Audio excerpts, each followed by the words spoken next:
Oke. Oke, assalamualaikum warahmatullahi wabarakatuh. Waalaikumsalam Waalaikumsalam warahmatullahi wabarakatuh. Sebelum pembelajaran ini kita mulai, terlebih dahulu kita baca doa bareng-bareng ya. Al-Fatihah. Minasyaitonirrajim. Bismillahirrahmanirrahim. Alhamdulillahi Rabbil Alamin. Ar-Rahmanir Rahim.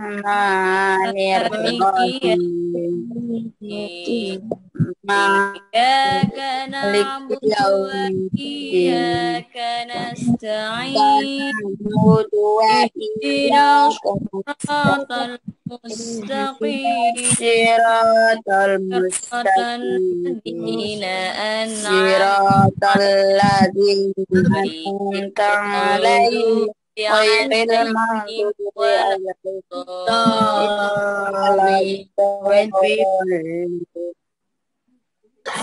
Amin. Oke, sudah sarapan semua belum? Belum.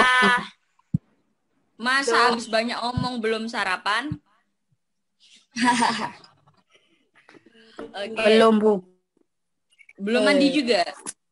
Kameranya nggak dinyalain, ini kalian belum mandi ya? Belum, Bu. Belum. Astagfirullah, belum mandi. Oke, kalian semuanya. Oh, yang kameranya nyala ini sudah mandi soalnya. Dia nggak malu. Diana, Lina, sama Giska ini nggak malu. Gika ini nggak malu. Soalnya habis mandi. Oke, yang lain ini kayak api. Zahia. Malu.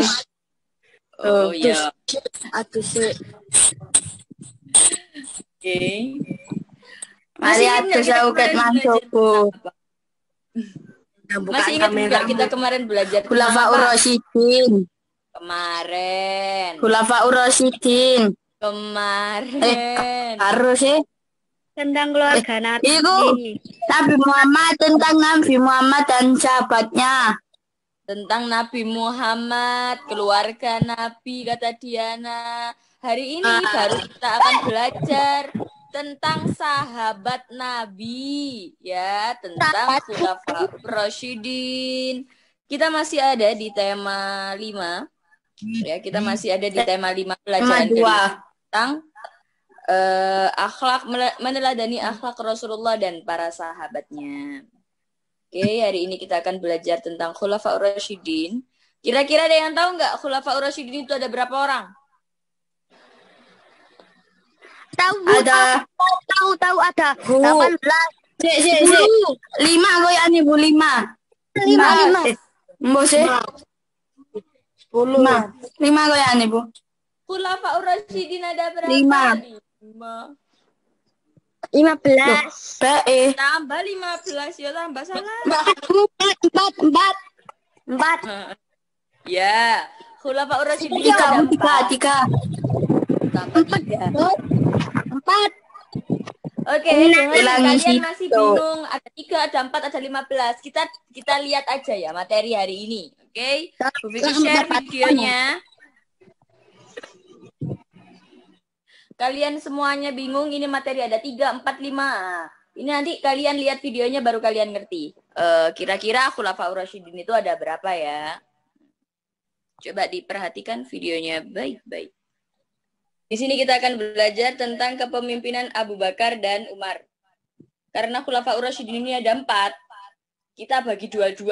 Minggu ini kita belajar 2, minggu depan kita belajar 2 lagi. Hari ini kita akan belajar tentang Khulafaur Rasyidin yang nomor pertama dan nomor kedua.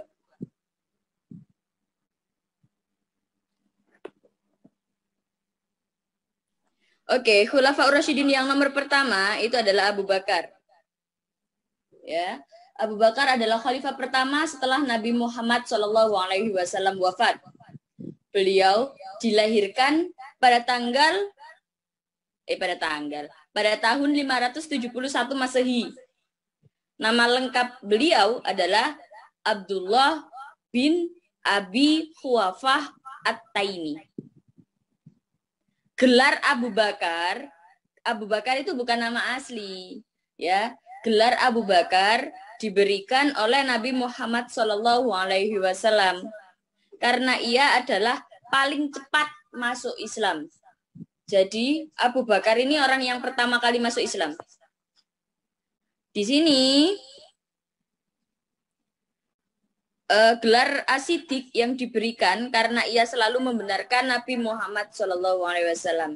Jadi kalau mamanya Nabi Muhammad mendapatkan gelar Al-Amin, sedangkan Abu Bakar itu mendapatkan gelar As-Siddiq.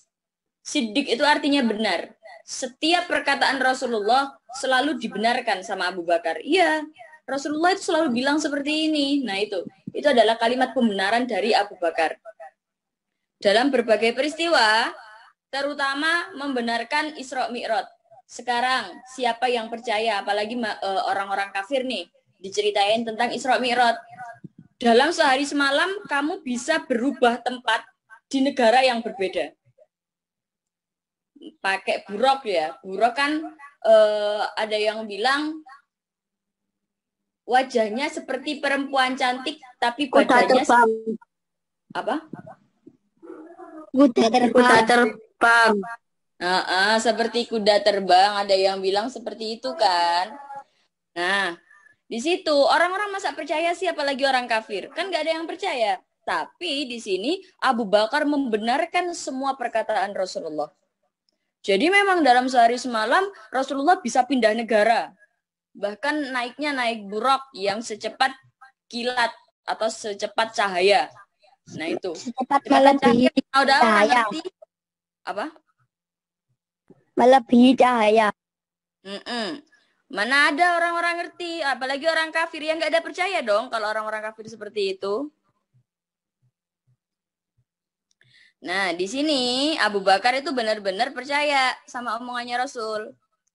Di sini Abu Bakar memimpin dari tahun 632 Masehi. Beliau tadi kan lahirnya 571. Mulai memimpin 632 Masehi sampai 634 Masehi. Jadi cuma 2 tahun. Abu Bakar senantiasa meneladani perilaku Nabi Muhammad SAW. Dalam menentukan keputusan, beliau selalu mengajak para sahabat untuk bermusyawarah. Orangnya ini pandai untuk bermusyawarah, jadi nggak semuanya itu diputuskan sendiri. Biasanya kan kalau pemimpin kan egois ya kadang-kadang. Semuanya diputusin sendiri. Tapi kalau Abu Bakar ini enggak. Abu Bakar ini selalu ngajak, ya apa bro, enak bro. Ya apa guys, enak guys. Nah itu mesti diskusi beliau. Beliau sangat memperhatikan rakyatnya dan selalu membantu rakyat yang kekurangan.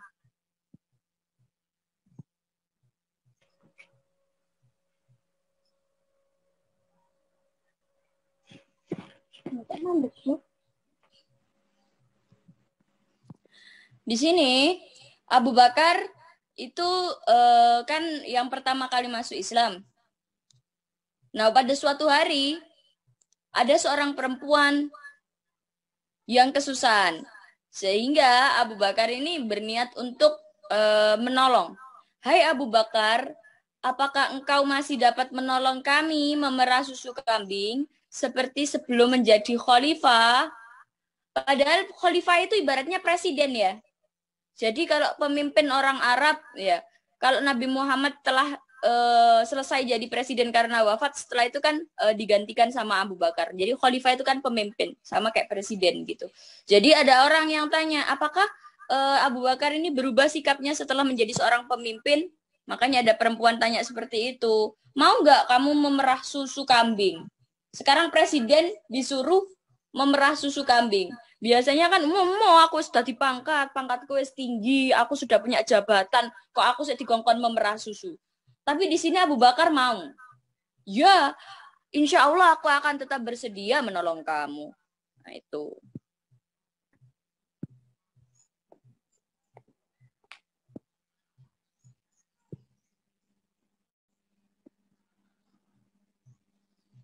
Nah, hal-hal yang dilakukan Abu Bakar saat menjadi seorang presiden atau saat menjadi seorang pemimpin, yaitu mendirikan Baitul Mal. Baitul Mal itu apa sih? Baitul Mal itu suatu lembaga yang mengurusi kas dan keuangan negara. Jadi kayak di sini kan lembaga zakat mal itu ya mengumpulkan uang, mengumpulkan barang-barang. Nah, untuk disumbangkan atau untuk dizakatkan. Nah, ini Baitul Mal itu yang pertama kali bangun adanya itu adalah Abu Bakar. Terus habis itu yang kedua menggerakkan pasukan Usama untuk menaklukkan negeri Romawi. Jadi negeri Romawi dulu kan banyak yang kafir, banyak yang tidak menyembah Allah. Nah, di sini Abu Bakar ini yang bisa menaklukkan negeri Romawi. Negeri Romawi itu negeri yang akan penuh kata romansa, kata romantis, puisi-puisi itu ada di negeri Romawi. Yaitu. Terus habis itu Abu Bakar memberangkatkan pasukan Khalid bin Walid bersama Mutsai bin Harisah berhasil menaklukkan kota Irak. Ya, kota Irak kan kota yang keras. Irak itu terkenal orangnya komunis, orangnya itu keras-keras, orangnya itu banyak orang-orang Yahudi yang titik-titik disenggol titik, senggol bacok gitu lah ibaratnya. Suka marah, ya, pokoknya biasanya suka kayak gitu. Nah, itu tapi di sini Abu Bakar berhasil untuk menaklukkan kota Irak, yaitu. Nah, kalau yang Romawi tadi itu kan kotanya romantis, banyak orang yang pandai berbicara, cakap berbicara. Tapi itu juga bisa ditaklukkan oleh Abu Bakar juga. Terus selanjutnya yang berhasil adalah menumpas kemurtadan. Murtad itu orang yang keluar dari agama Islam ya. Orang menumpas kemurtadan dan menetapkan Islam di segenap penjuru jazirah untuk membayar zakat. Jadi menumpas orang-orang yang murtad, yang keluar dari agama Islam dan menetapkan Islam itu di segenap penjuru jazirah Arab. Jadi setiap penjuru itu ada orang-orang Islam yang besar, kelompok-kelompok Islam yang besar, bahkan ada yang ibaratnya kayak setiap penjuru itu ada panitia zakatnya. Nah itu yang dibentuk oleh Abu Bakar. Karena kalau umpamanya lembaga zakatnya cuma satu, otomatis kan orang yang dari ujung barat mau ke tengah susah, ke timur mau akhirnya di setiap penjuru itu selalu ada lembaga zakatnya.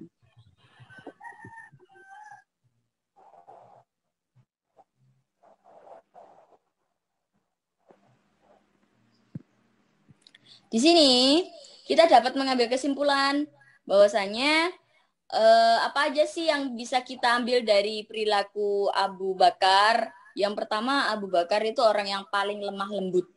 Nggak pernah yang senggol titik, bacok gitu, nggak pernah. Tapi ini adalah orang yang paling lemah lembut dalam berdakwah. Kalem, orangnya santuy. Nah itu Abu Bakar.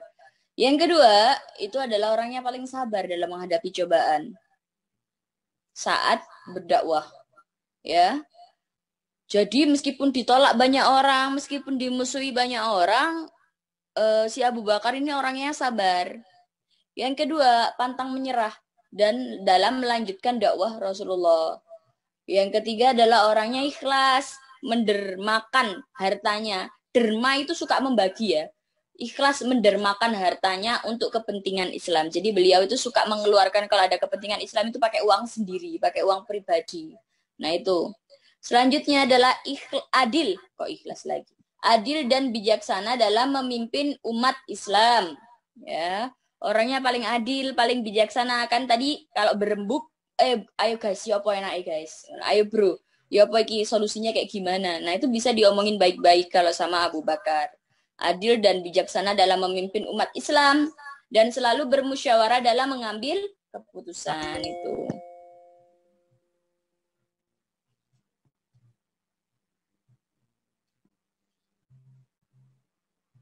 Mau kemana sih? Siapa online itu?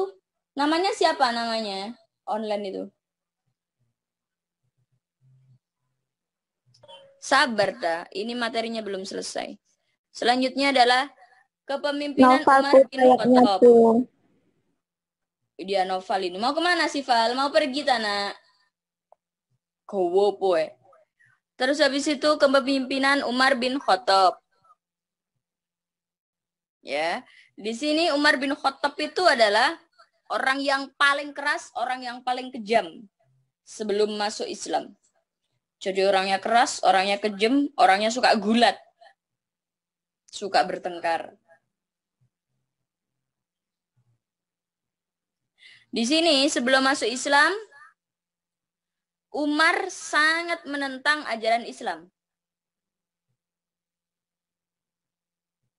Umar tidak segan-segan menyiksa keluarganya dari Bani Adi yang memeluk ajaran Islam. Karena memang Umar itu terkenal orangnya keras, orangnya kejam, orangnya suka senggol didik bacok. Nah, di sini otomatis ketika melihat keluarganya yang masuk Islam dari Bani Adi ini, Umar langsung tak segan-segan menyiksa saudaranya. Umar masuk Islam setelah beliau mendengar adiknya membaca Al-Quran. Jadi ketika Umar mendengar adiknya membaca Al-Quran, kenapa kok suaranya sangat merdu sekali? Bacaannya itu menenteramkan hati. Akhirnya Umar luluh. Di sini Nabi Muhammad SAW memberinya gelar Al-Faruq, yang artinya pembeda atau pemisah. Masuknya di sini adalah Allah telah memisahkan antara yang hak dan yang batil pada dirinya. Jadi Umar dulu kan keras, kejam kayak preman kan memang. Di Arab itu Umar sebagai preman. Sebagai pemimpinnya preman. Otomatis nggak ada yang berani musuh Umar. Saking kerasnya, saking kejamnya. Nah, karena berhasil masuk Islam, akhirnya yang tadi Abu Bakar mendapatkan gelar As-Siddiq. Sedangkan Umar mendapatkan gelar Al-Faruq. Al-Faruq itu bisa membedakan sekarang. Umar yang dulu dan Umar yang sekarang berbeda setelah masuk Islam. Yang dulu gampang emosian, gampang nyolot, gampang senggol titik bacok. Sekarang setelah masuk Islam, Umar berbeda. Umar jadi lebih pandai untuk mengontrol emosinya, gak gampang marah-marah. Orangnya lebih bijaksana, lebih bijak dalam mengambil keputusan. Bisa membedakan mana yang baik dan mana yang benar. Di sini Umar mempunyai sikap yang adil. Orangnya sangat adil. Sikap kerasnya seperti itu yang membuat dia adil. Dulu kan nggak peduli ya, adil nggak adil, yang penting ditentang. Tapi sekarang adilnya itu dengan hal yang baik. Gak oleh bro kayak ngono bro. Lek wis kayak gini ya kayak gini. Peraturannya memang kayak gini. Yang baik memang seperti ini. Itu Umar. Bener-bener adil. Bener-bener peduli sama orang. Kalau dulu itu ya wis peduli, tapi ya wis peduli dengan logatnya yang wis cuek-cuek peduli gitu. Tapi sekarang memang benar-benar peduli setelah masuk Islam. Terus habis itu orangnya sederhana dan bertanggung jawab. Senangnya Rasulullah terhadap Umar ini orangnya bertanggung jawab. Ketika Umar disuruh kasih ke sana atau disuruh apa gitu, dia langsung mengerjakan dengan tanggung jawab. Tuh. Makanya Rasulullah itu sangat suka terhadap Umar. Umar itu panglima perang paling depan biasanya. Karena memang saking hebatnya waktu dulu sebelum masuk Islam kan pernah jadi preman. Jadi panglima depannya itu. Makanya sering disebut singa padang pasir. Saking hebat kalau. Apa? Ya apa Pak? Bu Vicky cantik kok. Apa? Kayak aku, Bu. Singanya Indonesia. Ya.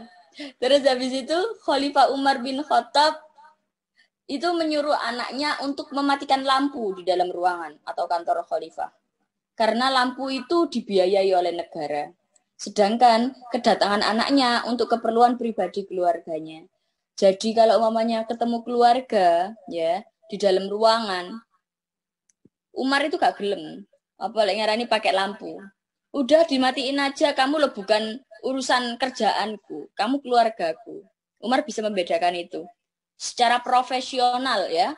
Jadi kalau urusan kerjaan ya kerjaan, urusan keluarga ya keluarga, urusan pribadi ya pribadi. Gak boleh urusan keluarga dan pribadi dibawa ke pekerjaan. Itu Umar sangat profesional. Bahkan lampu gak dinyalain lampunya tuh. Apa? Lampunya gak dinyalain gelap lah. Ya wes, ya itu memang keputusannya Umar.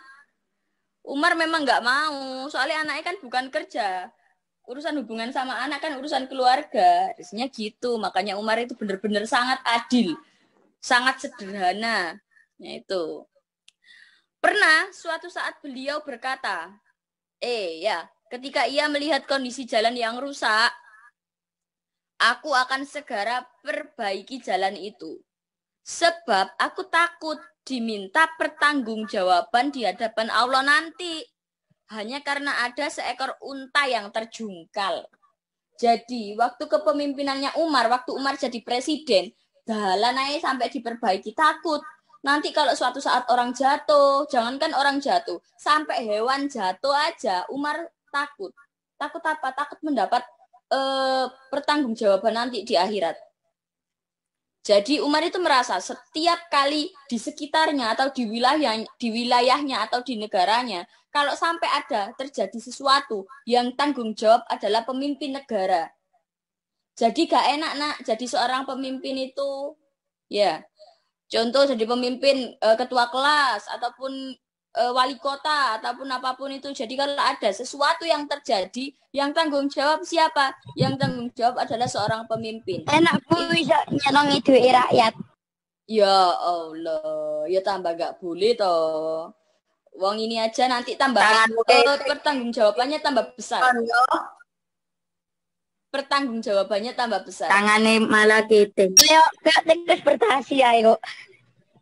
Ya, cocok kamu jadi seorang politikus ya. Masih SD sudah pinter untuk mengungkapkan tikus berdasi. Besok kalau kuliah politikus. Lah ya Bu. Oke, di sini. Temu politikus. Oke, di sini kalian semakin di zamannya Abu Bakar kan Abu Bakar cuma jabat 2 tahun ya. Kalau Umar ini kan jabatnya lama. Umar ini jabat di kepemimpinannya itu lama. Jadi umat Islam itu mencapai kejayaan itu di masa Umar. Karena Umar kan orangnya adil, keras. Saiki kita hancurkan negara sana, kita hancurkan, kita perluas wilayah ini. Jadi Umar itu kayak gitu. Jadi semakin pas waktu zamannya Umar jadi presiden itu semakin luas wilayahnya. Islam itu semakin besar. Karena apa? Oke, kita hancurkan negara itu kalau tidak mau masuk Islam. Nah itu. Tuh Umar punya cara tersendiri untuk memperluas Islam. Di sini Umar meninggal dalam keadaan husnul khotimah, meninggal dalam keadaan yang baik itu pada usia 63 tahun. Dimakamkan berjajar dengan makam Rasulullah.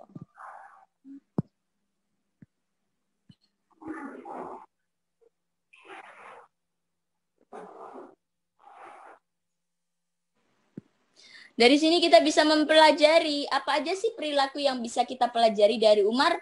1, Umar itu cerdas dalam mengatur pemerintahan. Ya, paling cerdas, paling baik dalam mengatur pemerintahan. Terus habis itu tegas dan berani menghadapi orang kafir.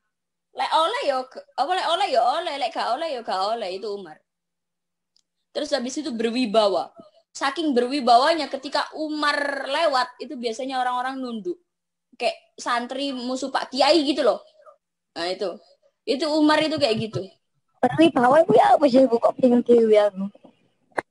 Berwibawa itu punya aura yang membuat orang itu sungkan, yang membuat orang itu segan, mau ngomong itu takut salah, takut kayak gini itu orang yang berwibawa. Orang itu kalau lihat itu jadi kagum. Nah itu. Saking kagumnya kadang nggak berani untuk nunduk, nggak berani untuk melihat, kok nggak berani untuk nunduk. Jadinya nunduk. Jadi kayak santri musuh Pak Kiai gitu loh. Kan biasanya, waduh sungkan aku musuh Pak Kiai mesti nunduk. Itu bentuk suatu ketaatannya karena tidak berani untuk menatap wajahnya, takut sungkan. Nah itu berwibawa dan sederhana dalam berpenampilan. Umar itu meskipun jadi presiden penampilannya sederhana, pakai baju yang biasa-biasa aja, kadang juga pakai baju yang kusut. Nah itu jadi kadang orang itu gak ngenali.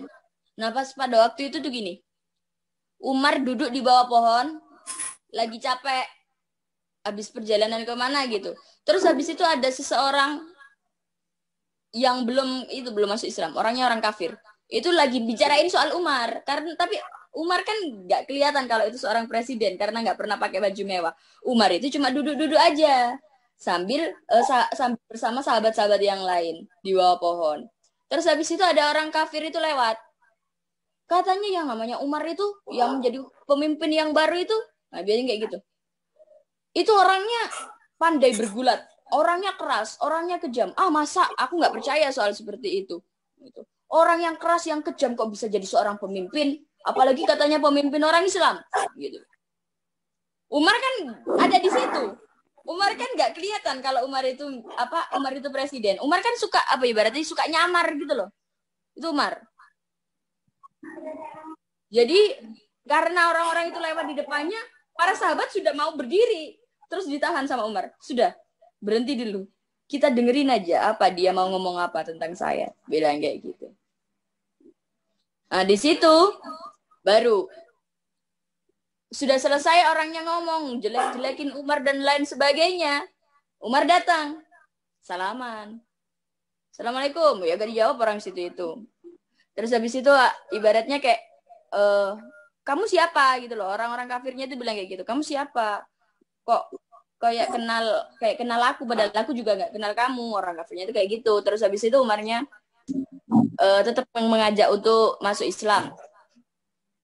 Nah pas waktu itu ketemu lagi, tapi orangnya lagi nyiksa orang gitu loh. Yang dua orang kafir ini lagi nyiksa orang. Terus habis itu pas waktu itu Umar lewat. Dalam saat itu Umar langsung ngarahin pedangnya ke orangnya. Nggak usah banyak cincong. Seret langsung ngelihat orang Islam disiksa seperti itu, langsung Umar pegang pedangnya, pas ditaruh di lehernya. Apa maumu? Bilang kayak gitu. Kamu siapa? Aku Umar. Loh, kalau ini Umar berarti yang kemarin kita ketemu Umar. Iya, saya Umar. Saya mendengar semua perkataanmu. Bilang kayak gitu Umar. Saya mendengar semua perkataanmu. Umar bilang kayak gitu. Terus habis itu, kenapa kamu menyerang orang ini? Aku pengen tahu kemampuanmu seperti apa. Bilang kayak gitu. Akhirnya gulat sama Umar. Gulat, perang. Ya berarti gak perang banget. Perang kan orang banyak, ini enggak. Maksudnya itu gulat berdua gitu loh. Enggak berdua sih, berempat waktu itu. Nah itu, akhirnya Umar yang menang. Umar yang menang, baku hantam. Akhirnya Umar yang menang, orangnya mau masuk Islam. Itu Umar. Jadi kalau umpamanya ada orang yang jelek-jelekin dia sekarang bisa meredam emosi. Kalau dulu kan enggak. Jelek-jelekin langsung pedang dikeluarin. Nah, gitu kalau sekarang enggak. Dengerin dulu aja. Kita lihat pertemuan kita berikutnya. Pasti kayak gitu. Jadi nanti kalau nggak mau masuk Islam, ya sudah kita gulat, yang menang oke, dia yang masuk Islam. Nah, gitu. Itu adalah Umar, dan Umar itu enggak pernah kalah dalam berperang. Tapi Umar meninggal karena Umar nggak pernah kalah dalam berperang. Musuhnya kan jadi banyak. Jadi waktu Umar meninggalnya kan dibunuh. Itu karena banyak musuhnya. Tuh, terus habis itu Umar itu bijaksana dan selalu bermusyawarah, sama ya kayak Abu Bakar. Tapi Abu Bakar itu bedanya lembut. Bahasanya lembut, kalem. Kalau Umar itu bahasanya ya usah yuk, mau diskusi kayak gitu. Semangat berapi-api. Nah itu kalau Umar. Terus habis itu mengutamakan kepentingan rakyat. Makanya tadi kan sampai, Bu, ngapain matiin lampu? Lah gelap lah Bu. Ya nggak apa-apa, kan itu dia mengutamakan kepentingan rakyat. Katanya Zahir, kalau umpamanya seorang presiden atau seorang DPR itu enak, jadi bisa ngambil uang rakyat, bilangnya kayak gitu. Tapi kalau Umar beda. Umar selalu mengutamakan kepentingan rakyat. Bahkan sampai lampu, sampai jalan aja diperhatikan sama Umar. Gitu. Itu bedanya pemimpin-pemimpin zaman dulu dengan pemimpin-pemimpin di zaman sekarang. Oke, sudah selesai kita pelajaran hari ini. Kita masuk ke sesi tanya jawab. Oke, masuk Pak Eko. Budak lagi langsung. Pegel enak maringis. Baku hantam yuk. Oke guys, tadi kita belajar tentang Abu Bakar dan Umar. Umar bin Khattab.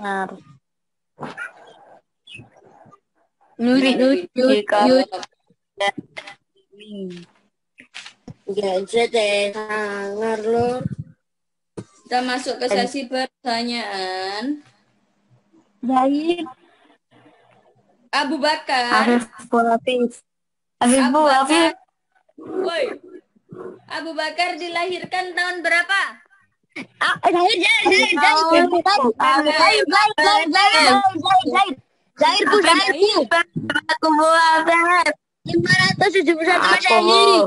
Oke, Zahir dibebas tugaskan, Bu Vicky dilanjutin lagi. Berapa tahun Umar menjabat 2 tahun, Bu. seorang khalifah? 2 tahun. Afif, Bu, 2 tahun. Oke, Afif dibebas 2 tahun, Bu, Afif, Bu, 2 tahun. Oke, sudah Afif dibebas tugas.